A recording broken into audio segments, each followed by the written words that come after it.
नमस्कार। कुंभ राशि पर चर्चा करेंगे। कुंभ राशि पर कुछ नए बदलाव हो रहे हैं इस सप्ताह।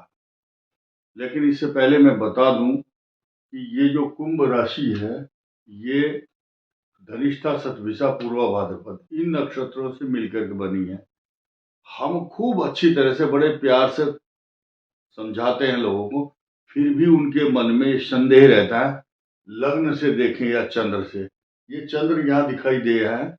और मुख्य बात क्या है, लोगों को बेसिक जानकारी नहीं है। और जब जानकारी नहीं होती तो a little knowledge is always dangerous thing. कम ज्ञान बहुत खतरनाक और नुकसानदायक अपने लिए भी और दूसरों के लिए भी। कंफ्यूज करते हैं लोग बाग। तो एक बार साफ साफ दोबारा फिर बताता हूं, ये चंद्र राशि है और ये नक्षत्र है, और कुंभ लग्न पर भी ये प्रभावी होगा। लेकिन कुंभ लग्न वाले देख सकते हैं, कमेंट करने की कोई आवश्यकता नहीं है। देखना है तो आप देख सकते हैं, आपके ऊपर इसका प्रभाव होगा। लेकिन दोबारा कमेंट करके ये नहीं पूछना कि चंद्र से देखें या लग्न से।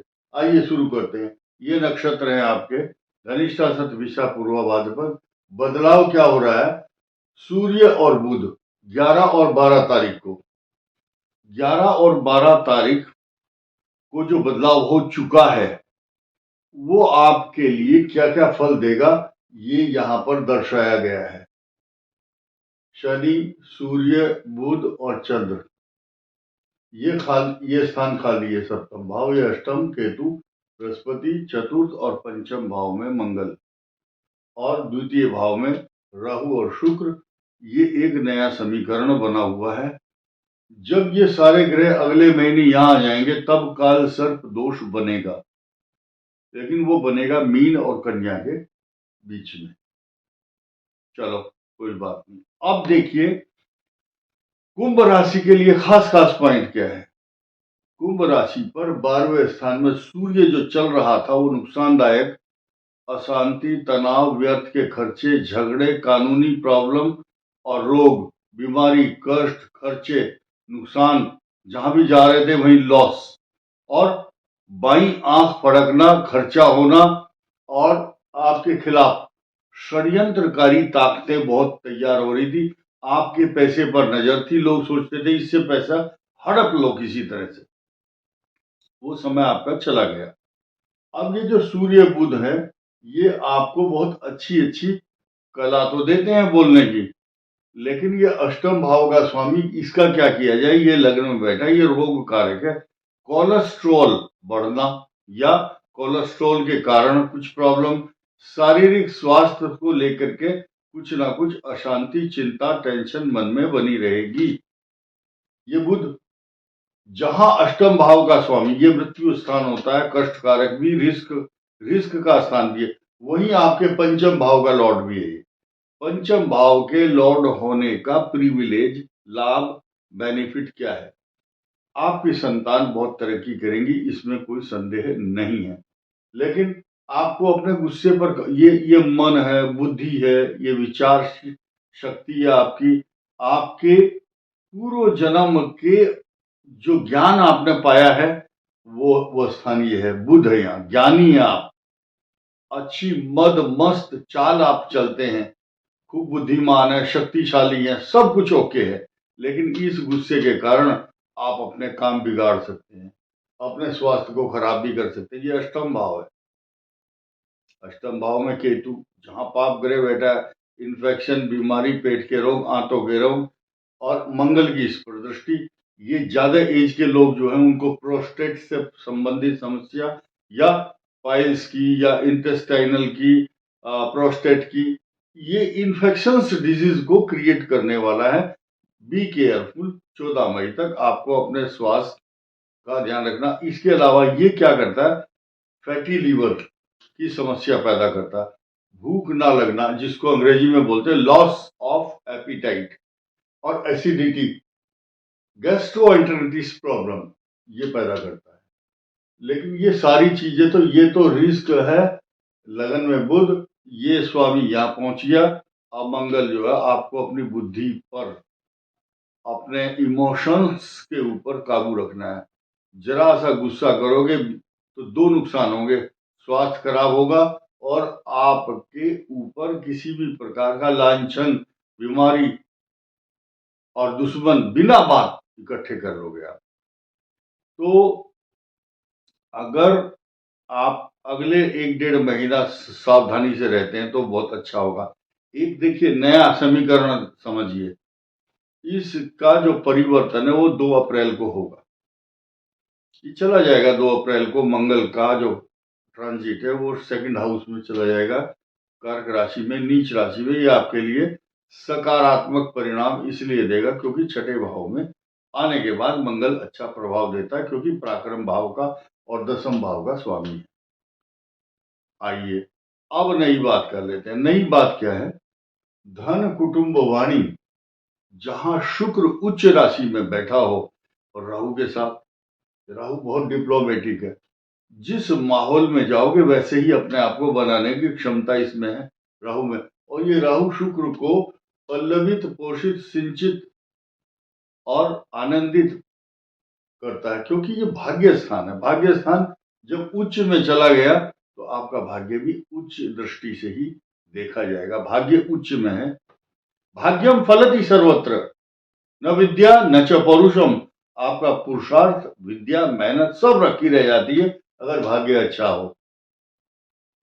अगर भगवान है मेहरबान तो छोटा सा आदमी हो जाता है पहलवान।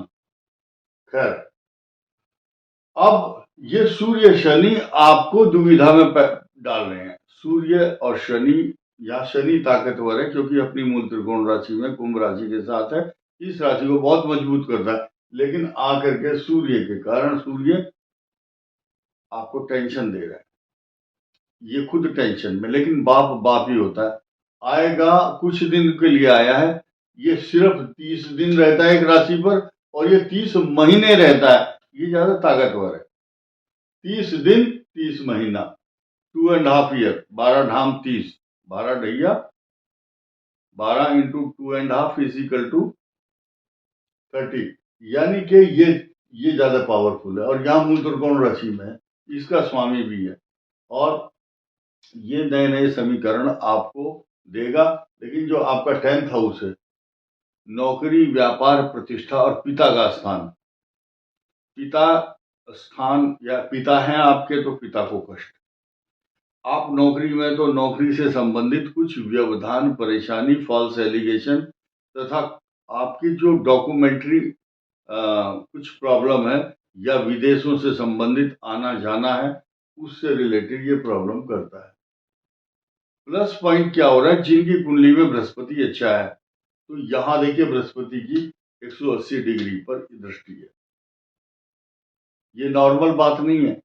केंद्र में बैठा हुआ स्थिर राशि, स्थिर स्टेबिलिटी देने वाला, ये शश योग बना रहा है। शश योग पंच महापुरुष योग। आप कोई साधारण व्यक्ति नहीं है, एक्स्ट्रा ऑर्डिनरी पर्सनालिटी आपकी बनी हुई है। और दशम भाव का स्वामी भले ही यहाँ खराब शत्रु राशि में और यहाँ से अष्टम में, लेकिन तीसरे का स्वामी अपने से तीसरे है, ये भी तो प्लस पॉइंट है। तीसरे भाव का स्वामी भावात भावम के सिद्धांत के अनुसार ये यहाँ ताकतवर बन गया कुंभ के लिए। लेकिन कुंभ के लिए ताकतवर तो बना है, लेकिन जो स्टूडेंट है उनकी पढ़ाई लिखाई को लेकर के तो परेशानियां पैदा कर ही रहा है। चलो एक बात, अब इसके फायदे गिनवाता हूं मैं आपको। इसकी दृष्टि आपके अष्टम मृत्यु स्थान पर है। जितनी बड़ी बड़ी बीमारियां आपको होंगी या परेशानियां, या आप रिस्क लेने के कारण चोट, बीमारी, झगड़े, अशांति, तनाव, तो ये उनमें कमी भी ला रहा है, रिड्यूस कर रहा है। आपकी समस्याओं को कमी करने का, या समस्या आई तो उसका समाधान भी दे रहा है गुरु आपको। जुपिटर आपको रेमेडी बन जाता है। अब लोग बोलते हैं कि हमें उपाय बताया करो। उपाय ये है कि जो व्यक्ति जिस जिस रिलीजन का है, अपने रिलीजन के अनुसार पूजा करते रहो। और हम सनातन धर्म और वैष्णव की बात करते हैं तो दूसरे रिलीजन के बोलते हैं कि हम तो उसको करते नहीं है भाई। तो ठीक है, जिसको जैसा अच्छा लगता है पूजा करनी चाहिए, लेकिन सनातन और वैष्णव धर्म में ये परंपरा है कि ये 7 नंबर है, ये 7 नंबर ये बता रहा है कि आपको भगवान शिव की उपासना करने से आपको बहुत लाभ होगा। सूर्य को जल देना और हनुमान चालीसा, बजरंग बाण तथा सुंदरकांड का पाठ करने से आपके ऊपर आने वाली आपदाएं, परेशानी, तनाव, चिंता, कष्ट खत्म होने वाला है। क्योंकि अभी दिन टोटल दिन बचे हैं केवल और केवल 44 डेज, 44 दिन, 45 डेज मान लो। इस कुंभ राशि पर चांदी के पाए पर शनि का प्रवेश होगा 29 मार्च को। कुछ लोगों को ऐसी सर्टिफिकेट मांगने की आदत है। बोले, मैं पढ़ रहा था किसी को, किसको सही माने, कोई बोलता है चांदी का पाया है, कोई बोलता है तांबे का, कोई लोहे का। भाई, this is up to you. आप किसको जानते हैं या किसको मानते हैं, या सर्च करो। गूगल एक ऐसा सब्जेक्ट है, उसमें सही इंफॉर्मेशन दी हुई होती है। तो या फिर अगर आपको किसी का विश्वास नहीं है तो किसी का चैनल मत देखो। बहुत लोग आपको आमंत्रित कर रहे हैं कि हमसे जानकारी लो, लेकिन हम केवल और केवल वीडियो के माध्यम से आपको सूचित करते हैं। ये चांदी का पाया शनि का आ रहा है कुंभ के लिए, ये ऑथेंटिसिटी है। तो बाकी आपके लिए शुभ होगा। आपके लिए सिर्फ ये बात कहूंगा, 3 जून 2027 तक आपके लिए सकारात्मक प्रभाव देने वाला शनि का ग्रह आपकी राशि का लॉर्ड खुद आपको 2.5 साल तक आपकी उन्नति, तरक्की, मान सम्मान, अच्छा स्वास्थ्य देगा। गम की अंधेरी रात में दिल को न बेकरार कर, सुबह जरूर आएगी, खुशियां जरूर आएंगी, उसका इंतजार कर। इस वीडियो में इतना ही। धन्यवाद। नमस्कार।